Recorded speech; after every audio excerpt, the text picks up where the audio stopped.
Nggih, Mas. Kok kerisnya bisa berdiri itu karena faktor apa Mas ya?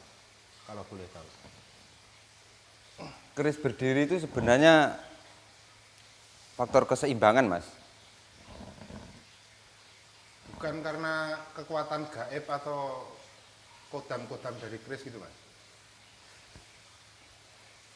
Kayaknya bukan. Hanya kita mengandalkan sebuah keseimbangan. Bahwasanya keris berdiri itu sama sekali tidak mengandung unsur gaib atau unsur kodam. Jadi ini sangat real, sangat ilmiah sekali. Bahwasanya keris berdiri itu bisa diberdirikan dengan bantuan manusia itu sendiri.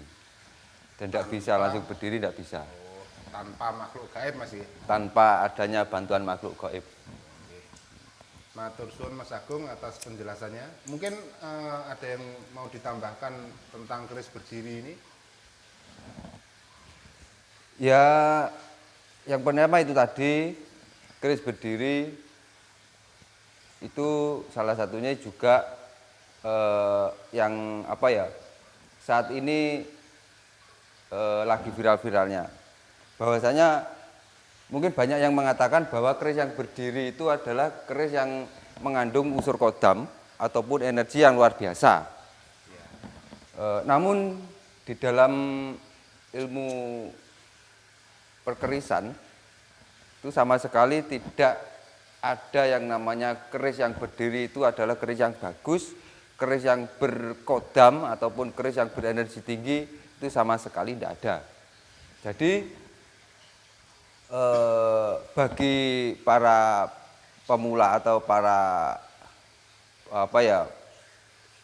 para pemuda yang ingin belajar dari awal, jangan sampai terkecoh. Bahwasanya banyak yang ketipu, wah kerisnya bisa berdiri, lah itu berarti keris sepuh, keris bagus, ataupun keris-keris yang berenergi atau yang berkodam. Namun semua itu tidak benar.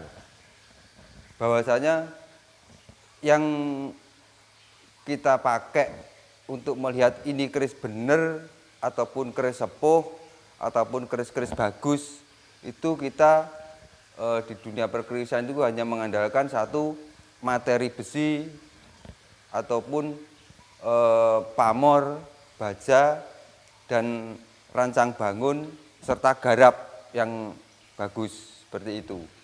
Dan kalau melihat sepuh atau enggak itu juga dilihat dari itu tadi, garap, bahan ataupun rancang bangun. Cuma seperti ini, kalau keris berdiri itu sebenarnya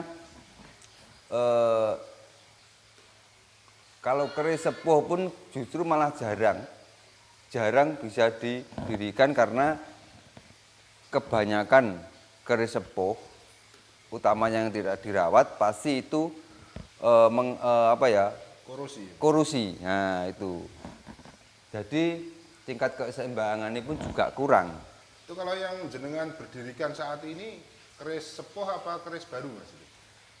Yang saya dirikan ini keris baru, kisaran umurnya 4 sampai 5 bulan. Ini baru pesen di Blitar di rumahnya Mbah Bu Gendeng. Saya pesen ini khusus untuk pembelajaran atau edukasi.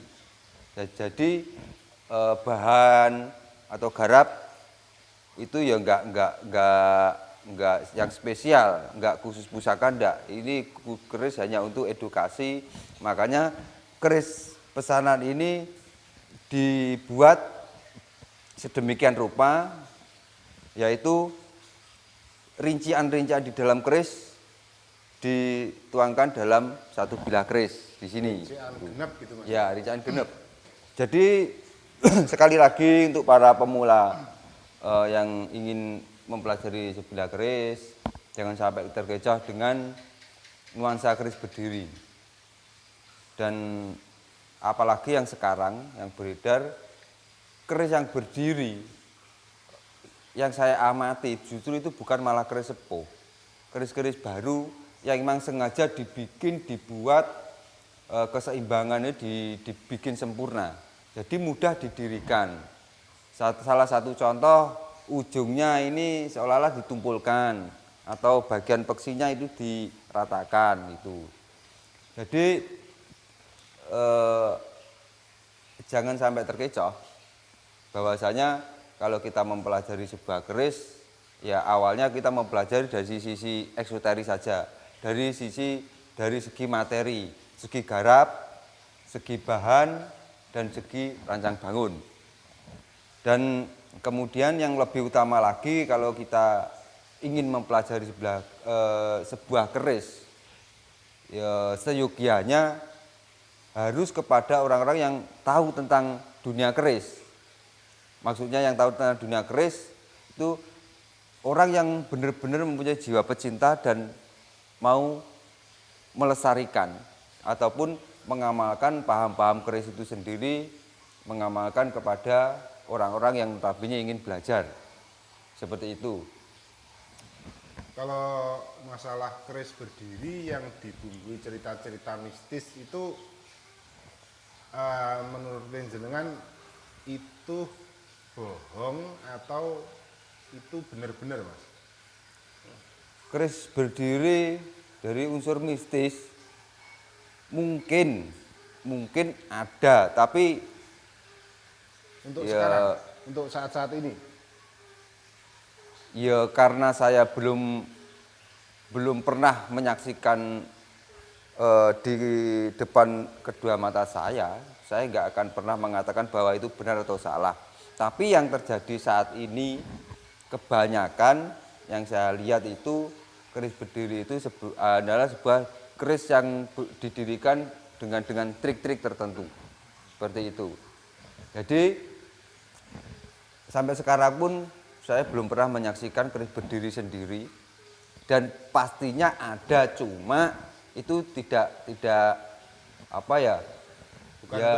Bukan untuk pertunjukan. Itu bukan untuk pertunjukan. Berdirinya keris itu sendiri karena juga ada fenomena yang terjadi. Dan itu mungkin kalau perbandingan ya 1 juta satu lah. Jadi seperti itu. Berarti kesimpulannya misalkan ada keris berdiri dengan bumbu-bumbu cerita mistis, itu kurang lebihnya lebih ke arah trik marketing gitu, Mas? Ya, trik marketing. Jadi ya itu tadi, kalau kita itu ingin belajar menggali atau mempelajari sebuah keris, ya kita salah satunya harus benar-benar kepada orang yang tahu tentang perkerisan itu tadi dan mempunyai jiwa pecinta serta jiwa pelestari itu tadi, Mas. Iya, Mas, matur suwun atas semua penjelasannya.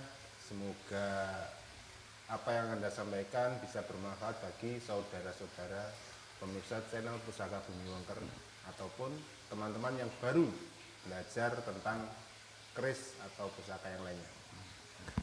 Sugeng dalu, rahayu, rahayu, rahayu. Rahayu Mardika.